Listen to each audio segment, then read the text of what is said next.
ঠিক আছে। আসসালামু আলাইকুম, আমি উপজেলা কৃষি অফিসার কৃষিবিদ জাহাঙ্গীর আলম লিটন। এখন আমি যেখানে দাঁড়িয়ে আছি এটি বিশাল সূর্যমুখীর মাঠ। এটি নবীনগরের লাউর ফতুপুর ইউনিয়নে লাউর গ্রামে অবস্থিত। লাউর গ্রাম তো নাকি? লাউর গ্রামে অবস্থিত। আমার সাথে যিনি আছেন আমাদের কৃষক ভাই, একজন তরুণ কৃষক জনাব মাহমুদুল হাসান। উনি একজন উচ্চশিক্ষিত মানুষ। উনি 2022 সালে অনার্স কমপ্লিট করেছেন। তো উনি উদ্বুদ্ধ হয়ে এই বছর প্রথম আমাদের প্রণোদনা কর্মসূচি এবং বিভিন্ন প্রকল্পের অর্থায়নে এবং ওনার সার্বিক পরিশ্রম এবং ইচ্ছায় এবং আমাদের উপসহকারী কৃষি কর্মকর্তা জনাব রফিউদ্দিন সরকারের নির্দেশনায় প্রায় 3 বিঘা জমিতে সূর্যমুখী আবাদ করেছে। তো সূর্যমুখী আসলে আমরা কেন আবাদ হচ্ছে এটি আসলে একটু আমরা প্রতি বছরেই সূর্যমুখী করি, ফুল দেখি, ফুল ছিঁড়ে নিয়ে যাই।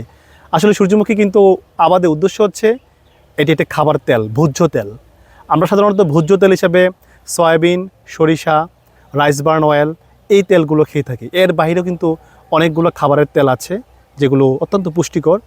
এর মধ্যে সূর্যমুখী একটি, অলিভ অয়েল একটি। অলিভ অয়েল অত্যন্ত দুষ্কর একটি বিষয়, বাট সূর্যমুখী গত কয়েক বছর ধরে নবীনগর উপজেলা আবাদ হচ্ছে। এই বছরও প্রায় 250 বিঘা জমিতে নবীনগর জুড়ে সূর্যমুখী আবাদ হচ্ছে।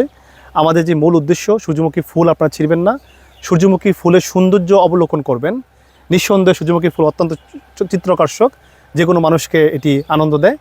এই সূর্যমুখীর প্রতিটা ফুল থেকে যে কালো কালো দানা হবে পরিপক্ক হওয়ার পরে 1 কেজি সূর্যমুখীর বীজ থেকে প্রায় 350 থেকে 400 মিলি তেল আহরিত হবে। এবং এই তেলটি অত্যন্ত পুষ্টিকর তেল। এটি ওমেগা 6 ফ্যাটি অ্যাসিড সমৃদ্ধ তেল। এটিতে যে পরিমাণ ফ্যাট থাকে এটি আমাদের হৃৎপিণ্ডের জন্য এটি অত্যন্ত কার্যকর। এটি এলডিএল এর পরিমাণ কমায়, এটি আমাদের শরীরকে ব্যালেন্স রাখে। এবং আরেকটি বিষয়, আপনারা যারা তেল খান, তেলের ক্ষেত্রে আমাদের একটা মাত্রা আছে। সেই মাত্রাটি হচ্ছে প্রতি ব্যক্তি একদিনে সর্বোচ্চ 20 থেকে 25 মিলি তেল গ্রহণ করবেন। তাহলে একটি পরিবারে যদি 4 জন সদস্য থাকে তাহলে 25 মিলি যদি পার পার্সন হয় তাহলে একদিনে সে 100 মিলি আপনি তেল গ্রহণ করবেন। তাহলে মাসে 3 লিটার তেল খাবেন। এটা একটা মেসেজ। অতিরিক্ত তেল খেলে আমাদের শরীর কিন্তু ইমব্যালেন্স হয়ে যাবে। শরীরের যে আমাদের হার্টের যে রক্ত চলাচল নালীগুলো সংকুচিত হয়ে যাবে। অনেক সময় ব্রেন স্ট্রোক, হার্ট অ্যাটাকের মতো যে রোগগুলো হয় সেগুলোর কারণ কিন্তু আমাদের রক্তনালীগুলো সংকুচিত হওয়া।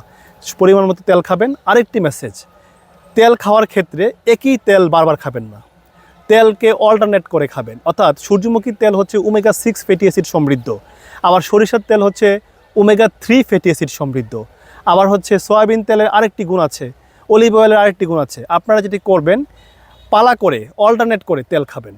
অর্থাৎ 1 মাস 1.5 মাস আপনি সূর্যমুখীর তেল খান, গ্যাপ দিয়ে আবার 1 মাস 1.5 মাস সূর্যমুখীর তেল খান, মাঝখানে সরিষার তেল খান। তাহলে আপনার শরীরে সকল পরিমাণ যে ফ্যাটগুলো সেগুলো আপনার শরীরে ডিজলভ হবে, শরীরকে ভালো রেসপন্স করবে, সুস্থ থাকবেন। তাই আমার মেসেজ হচ্ছে আপনারা সূর্যমুখীর, আমাদের যারা মাহমুদুল ভাইরা আছে সহ এরকম নবীনগরে যারা উদ্যোক্তা আছে তারা এবছর তেল করবেন, তাই তো? ওনারা তেল করবেন। আমি নিজে কিন্তু ওনার কাছ থেকে তেল কিনবো, আমি কথা দিয়েছি।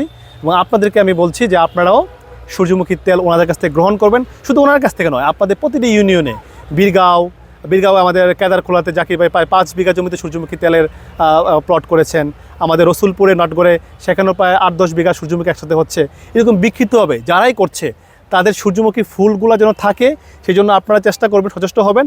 পাশাপাশি সূর্যমুখীর যে তেলটা হবে সেই তেলটা গ্রহণ করবেন। আর আগামীতে যারা সূর্যমুখী আবাদ করবেন, আমাদের প্রত্যেকটি ইউনিয়নে আমাদের উপসহকারী কৃষি কর্মকর্তা আছে, তাদের সাথে আপনারা আপনাদের পরিকল্পনা জানাবেন।